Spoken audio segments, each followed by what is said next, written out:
അപ്പൊ ഇതാണ് TG മോഹൻദാസ്. ഇപ്പൊ 1-2 ദിവസമായിട്ട് വാർത്തകളൊക്കെ നിറഞ്ഞിരിക്കുന്ന ഒരു വ്യക്തി. അപ്പൊ ഇപ്പോഴത്തെ യുവതലമുറയ്ക്ക് പുള്ളിക്കാരൻ അത്രയ്ക്ക് അറിയാൻ സാധ്യതയില്ല. യുവതലമുറ അറിഞ്ഞിരിക്കുന്നത് ഇപ്പോ ഈ 1-2 ദിവസമായിട്ടുള്ള CJP ഇഷ്യൂലായിരിക്കും. ഇത്രയും ഏജ് ആയിട്ടുള്ള ആൾക്കാരാണ് പുള്ളിക്കാരന്റെ ഓഡിയൻസ്. നമ്മൾ യൂട്യൂബ് എടുത്ത് നോക്കി കഴിഞ്ഞാൽ മെയിൻലി യൂട്യൂബിലാണ് പുള്ളിക്കാരന്റെ സർക്കുലേഷൻ. അപ്പൊ അതില് കുറച്ച് യൂട്യൂബ് ചാനലുകളുണ്ട്, ABC മലയാളം, പത്രിക, ഇങ്ങനത്തെ യൂട്യൂബ് ചാനൽ, അതായത് BJP അനുകൂല ചാനലുകൾ. ഇത് എനിക്ക് BJP പർച്ചേസ് ചെയ്ത ചാനലുകളായിരിക്കും. അപ്പൊ ഈ BJP അനുകൂല ചാനലുകളൊക്കെ BJPനെ പൊക്കി പറയാനും അല്ലെങ്കിൽ CPM-നും കോൺഗ്രസിനും അടച്ചാക്ഷേപിക്കാനും മുസ്ലിം വിരുദ്ധ വേഷം ചീറ്റാനും ഇതൊക്കെയാണ് എനിക്ക് മനസ്സിലായ കാര്യം. അതായത് ഇതൊക്കെ എനിക്ക് ഈ ഒരു 5 വർഷം, അതായത് പിണറായിയുടെ സെക്കൻഡ് ടേമോടാണ് ഇയാളുടെ ശ്രദ്ധയിൽ പെട്ടു തുടങ്ങിയത് എനിക്ക്. അപ്പോൾ എനിക്ക് ശരിക്കും പുള്ളിക്കാരനെ പറ്റി മനസ്സിലായെന്ന് വെച്ചൊരു എന്താ പറയാ, ഒരു BJP അനുകൂല വ്യക്തിയാണ്. പിന്നെ ഒരു മറ്റേ ജനം TV-യിൽ ഇയാൾക്ക് സ്വീകരണം കൊടുത്തിട്ടുണ്ടായിരുന്നു ഒരു 1-2 ആഴ്ച മുമ്പൊക്കെ. അപ്പോൾ എല്ലാവർക്കും അറിയാലോ ഓട്ടോമാറ്റിക്കലി. അപ്പോൾ പുള്ളിക്കാരൻ എന്ന് വെച്ച് കഴിഞ്ഞാൽ നിരന്തരം ഈ CPM വിരുദ്ധ വേഷം, മുസ്ലിം വിരുദ്ധ വേഷം ചീറ്റിക്കൊണ്ടിരിക്കുന്ന വ്യക്തിയാണ്. അത് നമ്മള് പുള്ളിക്കാരന്റെ യൂട്യൂബ്, അതായത് പുള്ളിക്കാരനൊരു യൂട്യൂബ് ഉണ്ടെന്ന് എനിക്ക് തോന്നുന്നില്ല, ഒരു പത്രിക എന്ന് പറഞ്ഞ യൂട്യൂബ് ചാനലുണ്ട്, പിന്നെ ABC മലയാളം, ഇങ്ങനെയുള്ള ഈ BJP അനുകൂല, പിന്നെ കൗമുദിയാ. അപ്പൊ ഇങ്ങനത്തെ പിന്നെ മറുനാടൻ മലയാളി, ഇങ്ങനെയുള്ള ഈ BJP അനുകൂല ചാനലുകളൊക്കെ പുള്ളിക്കാരൻ വന്ന് ഓരോ ബൈറ്റ് കൊടുക്കും. അല്ലെങ്കിൽ ഈ പറഞ്ഞ പോലെ CPM വിരുദ്ധ, മെയിനായിട്ട് CPM വിരുദ്ധ, കോൺഗ്രസ് വിരുദ്ധ, മുസ്ലിം വിരുദ്ധ വേഷമാണ് ചീറ്റ. പറഞ്ഞ മനസ്സിലായില്ല? അത് നിങ്ങള് പുള്ളിക്കാരന്റെ വീഡിയോസ് ഒബ്സർവ് ചെയ്താൽ മനസ്സിലാവും. അപ്പോ ഈ CJP പ്രൊട്ടസ്റ്റിന്റെ പശ്ചാത്തലത്തില് പുള്ളിക്കാരൻ ഒരു വീഡിയോയില് 1-2 സ്റ്റേറ്റ്മെന്റ്സ് പറഞ്ഞിരുന്നു. അതാണ് ഇപ്പൊ ഇഷ്യൂ ആയിരിക്കുന്നത്. അതിലൊരു സ്റ്റേറ്റ്മെന്റ് എന്ന് വെച്ച് കഴിഞ്ഞാൽ, ഈ മോദിയുടെ സ്ഥാനത്ത് അല്ലെങ്കിൽ അമിത്ഷാന്റെ സ്ഥാനത്ത് ഈ TG മോഹൻദാസ് ആയിരുന്നെങ്കിൽ, പുള്ളിക്കാരൻ ഈ സമരക്കാരെയൊക്കെ വെടിവെച്ച് കൊന്ന് സമരം തീർത്താന്. അതൊരു സ്റ്റേറ്റ്മെന്റ്. അപ്പോ രണ്ടാമത്തെ ഒരു സ്റ്റേറ്റ്മെന്റ് അതിൽ പറഞ്ഞതെന്ന് വെച്ച് കഴിഞ്ഞാൽ, എന്തോ ഈ സമരം ചെയ്യണ ആൾക്കാരെന്തോ ബാഡായിട്ട് ചിത്രീകരണ പോലെ, അതായത് സമരം ചെയ്യണവരൊക്കെ പീഡനം ഇഷ്ടപ്പെടുന്ന ആൾക്കാരുന്നു, അങ്ങനെ എന്തൊക്കെയോ ആൾ പറഞ്ഞു. ഈ പറഞ്ഞ പോലെ അധിക്ഷേപിച്ചു വളരെ മോശമായ രീതിയിൽ. അപ്പൊ ഇത് രണ്ടാണ് ഇപ്പൊ ഇഷ്യൂ ആയിട്ടുള്ള സ്റ്റേറ്റ്മെന്റ്സ്.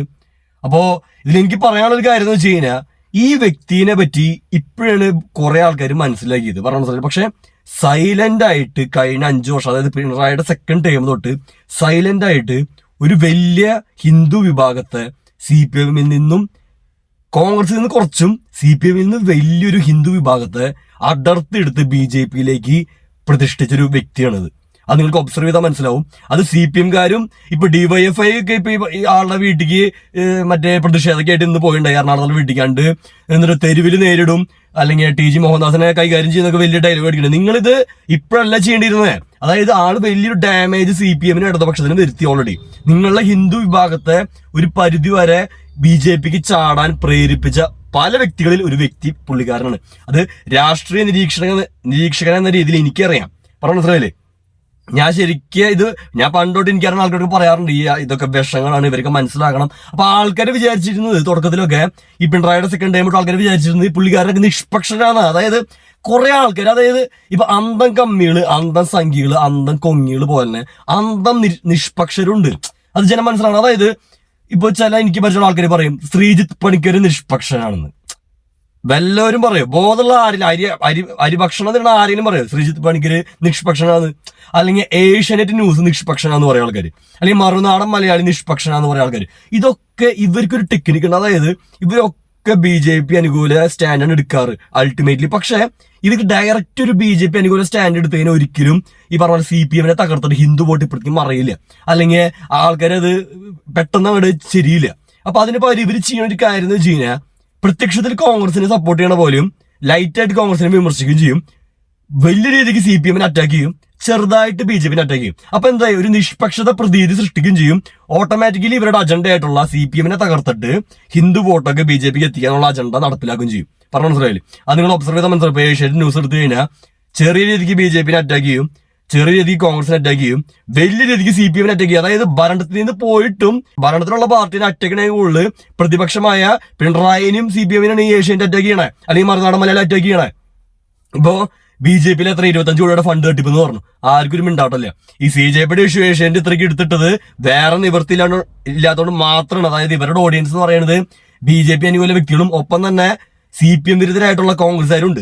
അപ്പൊ അവരെ തൃപ്തിപ്പെടുത്തണമല്ലോ, അല്ലെങ്കിൽ അവർ കമന്റ് ബോക്സിൽ ഇവർ തെറി വിളിച്ചു തുടങ്ങി. അതായത് എന്തുകൊണ്ട് നിങ്ങൾ അത് പറയാനില്ല, പിണറായിയുടെ നെഗറ്റീവ്സ് മാത്രം പറഞ്ഞുകൊണ്ടിരിക്കുന്ന ആൾക്കാർ ചോദ്യം ചെയ്തുകൊണ്ട് മാത്രമാണ് ഏഷ്യാനെറ്റ് ന്യൂസ് അതെടുത്തിട്ടത്. ആൾക്കാർ പറഞ്ഞു മനസ്സിലായ? അപ്പൊ അത് ജനം മനസ്സിലാക്കുക. അതായത് ഈ കപടമായ നിഷ്പക്ഷത പറയുന്ന ആൾക്കാരൊക്കെ യഥാർത്ഥത്തിൽ ഈ ഏഷ്യനെറ്റ് ന്യൂസിൽ വന്നിരിക്കുന്ന ഒരുപാട് രാഷ്ട്രീയ നിരീക്ഷകർ എന്ന് പറഞ്ഞ ആൾക്കാരില്ലേ, നിങ്ങൾ അവരുടെ ഒക്കെ ട്രാക്ക് റെക്കോർഡ് എടുത്ത് നോക്കുക.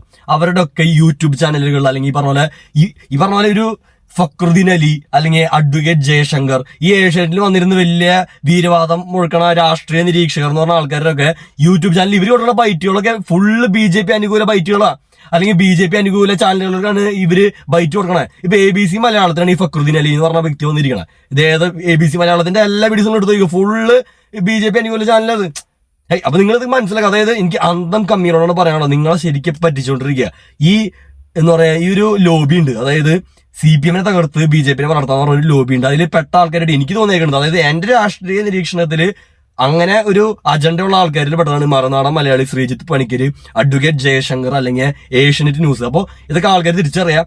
അപ്പോൾ അതുപോലത്തെ ഒരു കൂടിയ വിഷമാണ്. അതായത് ഇപ്പൊ TG മോഹൻദാസിനെ അതിൽ കൂട്ടാൻ പറ്റില്ല, കാരണം പുള്ളിക്കാരൻ പച്ചയ്ക്ക് വിഷം ചീറ്റും. മറ്റുള്ളവർ സൈലന്റ് ആയിട്ട്, അതായത് നിഷ്പക്ഷത കീപ്പ് ചെയ്യാൻ ശ്രമിക്കും. പക്ഷെ TG മോഹൻദാസ് നിഷ്പക്ഷത കീപ്പ് ചെയ്യാൻ ശ്രമിക്കില്ലേ, പറഞ്ഞ മനസ്സിലായി. ഒപ്പം തന്നെ പിണറായി വിജയൻ വന്നിട്ട് ഇപ്പൊ TG മോഹൻദാസിനെതിരെ ഈ പിണറായി വിജയൻ മനസ്സിലായിട്ട് കാര്യം എന്ന് വെച്ച് കഴിഞ്ഞാൽ, താങ്കളെ തോൽപ്പിക്കാനായിട്ട് കഴിഞ്ഞ 5 വർഷം 10 വർഷവും ഏറ്റവും കൂടുതൽ പണിയെടുത്ത ആൾക്കാർ ഒരാളാണ് TG മോഹൻദാസ്. അന്ന് നിങ്ങൾ ഇവരൊക്കെ കുറച്ചുണ്ടോ, അതായത് ഇവർക്കൊന്നും ഒരു ഇമ്പാക്ട് സൃഷ്ടിക്കാൻ പറ്റുന്നത്. പക്ഷെ നിങ്ങൾ മനസ്സിലാക്കണം, ഈ യൂട്യൂബിൽ ഒരുപാട് ഈ യുവജനങ്ങളല്ല, ഈ കാരണന്മാരുണ്ട്. ഇപ്പൊ നമ്മുടെ വീടുള്ള ഈ ഒരു എന്താ പറയുക, ഒരു 50 വയസ്സിന് മേലുള്ള കാരണന്മാരുണ്ട്. ഇവര് ഈ യൂട്യൂബില് അൽഗോരിതം പുഷ് ചെയ്യുന്ന സാധനം ഇങ്ങനെ ഈ TG മോഹൻദാസിനും മറുനാടൻ മലയാളിയുടെ വീഡിയോസിന് കാണണേ. ഇപ്പൊ ഇൻസ്റ്റാഗ്രാമില് ഇതിനോട് യങ്സ്റ്റേഴ്സാ. അപ്പൊ ഇവര് ആദ്യം കാണുന്ന വീഡിയോ കാണും. ഇവർക്ക് അറിയോ ഇത് ഈ പറഞ്ഞ പോലെ BJP പർച്ചേസ് ചെയ്തിട്ടുണ്ടോ, അല്ലെങ്കിൽ ഇതിൽ അജണ്ട ഉണ്ടോ എന്ന് ഇവർക്ക് അറിയില്ല. ഇവർ കാണുന്നത് കാണും, അപ്പൊ ഇതാണ് ശരി, പിണറായി കള്ളൻ, അല്ലെങ്കിൽ ബാക്കിയുള്ളവരൊക്കെ നല്ലൊരു പിണറായി മാത്രം കള്ളന്ന്, അങ്ങനത്തെ ഒരു അജണ്ട പുഷ് ചെയ്ത് ഇവരത് മനസ്സിലാക്കുക. അപ്പൊ പിണറായിക്ക് മനസ്സിലാണ് നിങ്ങളിത് മുൻകൂട്ടി, DYFI CPM നിങ്ങൾ കഴിഞ്ഞ 10 വർഷം ഈ TG മോഹൻദാസിനെതിരെ ഇതുപോലെ പ്രതിഷേധം നടത്തിയെങ്കിൽ നിങ്ങൾക്ക് ഒരു പരിധി ഇത്രയും വലിയ തോൽവി ഉണ്ടാവില്ല. ഈ നിങ്ങളുടെ തോൽവിയിൽ പങ്കുവഹിച്ച പല ആൾക്കാരും, അതായത് ഏഷ്യാനെറ്റ് ന്യൂസ്, അഡ്വക്കേറ്റ് ജയശങ്കർ, അല്ലെങ്കിൽ മറുനാടൻ മലയാളി, അല്ലെങ്കിൽ ഇതുപോലെ ഒരുപാട് ആൾക്കാരിൽ ഒരു ചെറിയ പങ്കും ഇദ്ദേഹം വഹിച്ചിട്ടുണ്ട്. നിങ്ങൾ മനസ്സിലാക്കുക, പറഞ്ഞ മനസ്സിലായില്ലേ.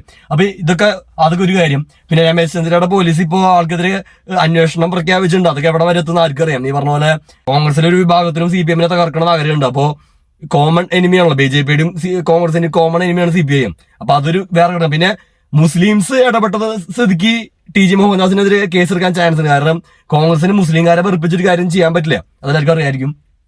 പിന്നെ അതിൽ ശ്രദ്ധേയമായിട്ടുള്ള ഒരു നിലപാടെടുത്തത് നമ്മുടെ സുരേഷ് ഗോപിയുടെ മോൻ മാധവ് സുരേഷ്. പുള്ളിക്കാരൻ പറഞ്ഞു, അതായത് ഈ RSSന്റെ വക്താവായിട്ടുള്ള ഈ TG മോഹൻദാസിനെതിരെ കർശന നടപടി എടുക്കണം, മൃഗങ്ങളെക്കാൾ മൃഗീയമായിട്ട് പെരുമാറുന്നു, അല്ലെങ്കിൽ ആളെ അഴിക്കുള്ളിൽ ഇടണം എന്നൊക്കെ പറഞ്ഞ് മാധവ് സുരേഷ് പറഞ്ഞു. അതൊക്കെ ഒരു നല്ല സ്റ്റാൻഡ്. കാരണം മാധവ് സുരേഷ് ഇപ്പോ ആ CJPയുടെ ഇഷ്യൂ വന്നപ്പോഴും 2 വശം പറയാൻ ശ്രമിച്ചിട്ടുണ്ട് ഒരു പരിധി വരെ. പറഞ്ഞു അങ്ങനെയുള്ളവരെ നമ്മൾ പ്രോത്സാഹിപ്പിക്കണം. അതായത് ഒരു പരിധി വരെ പൂർണ്ണമായിട്ട് ആർക്കും നിഷ്പക്ഷരാവാൻ പറ്റില്ല, അതെനിക്കറിയാം. പക്ഷെ ഒരു പരിധി വരെ നിഷ്പക്ഷരാവാൻ ശ്രമിക്കുന്ന ആൾക്കാരെ നമ്മൾ പ്രോത്സാഹിപ്പിക്കണം. പിന്നെ കപടമായ നിഷ്പക്ഷനെ തിരിച്ചറിയാൻ വേണം. ഇപ്പൊ മറുനാടൻ മലയാളി ശ്രീജിത്ത് പണിക്കര്, ഏഷ്യാനെറ്റ് ന്യൂസ്, അഡ്വക്കേറ്റ് ജയശങ്കർ, ഇങ്ങനെയുള്ള ആൾക്കാരെ നിങ്ങൾ മനസ്സിലാക്കുക. ഒപ്പം തന്നെ മാധവ് സുരേഷിനെ പോലത്തെ ആൾക്കാരെ പ്രോത്സാഹിപ്പിക്കുകയും ചെയ്യുക. പറഞ്ഞ മനസ്സിലായില്ലേ, നിഷ്പക്ഷത ഒരു പരിധി വരെ കീപ്പ് ചെയ്യാൻ ശ്രമിക്കുക. പിന്നെ പക്ഷം ഉണ്ടാവില്ലായിരിക്കും, പക്ഷമാവണത് തെറ്റില്ല, അതാണ് കാര്യം. അതായത് ആർക്കും പക്ഷമാവണതിൽ ഒരു തെറ്റുമില്ല. കാരണം പക്ഷമാവണത് നമ്മുടെ ചോയ്സാണ്. വേറൊരാളെ മാന്യമായിട്ട് വിമർശിക്കുന്നതും നിരന്തരമായി വിമർശിക്കുന്നതും മാന്യത ഉണ്ടെങ്കിൽ ഒരു പ്രശ്നമില്ല. പക്ഷെ നിഷ്പക്ഷത അഭിനയിച്ച് കപടമായിട്ട് ആൾക്കാരെ പറ്റിക്കരുത്, പറഞ്ഞ മനസ്സിലായി, അതാണ് കാര്യം.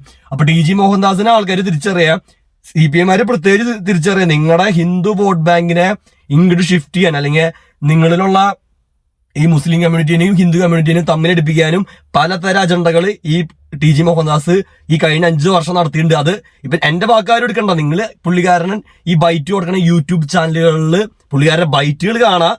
ഒപ്പം തന്നെ ആ യൂട്യൂബ് ചാനലുകളിലൊക്കെ കോമൺ ആയിട്ടുള്ളൊരു നരേറ്റീവ് ഉണ്ടാവും. അത് എന്താന്ന് നിങ്ങൾ തന്നെ മനസ്സിലാക്കിക്കോ. എനിക്ക് പറഞ്ഞുള്ളത് ഞാൻ പറഞ്ഞുതരും. എനിക്കൊരു ആളുടെ മൂട് താണ്ട ആവശ്യമില്ല, അല്ലെങ്കിൽ പറഞ്ഞ പോലെ എന്നെ ആരും വിലക്കെടുക്കേണ്ട ആവശ്യമില്ല. നിങ്ങൾ സ്വയമേ യൂട്യൂബ് എടുത്തിട്ട് ഇവരുടെ അജണ്ടകൾ നോക്കുക, അപ്പൊ നിങ്ങൾക്ക് മനസ്സിലാവും.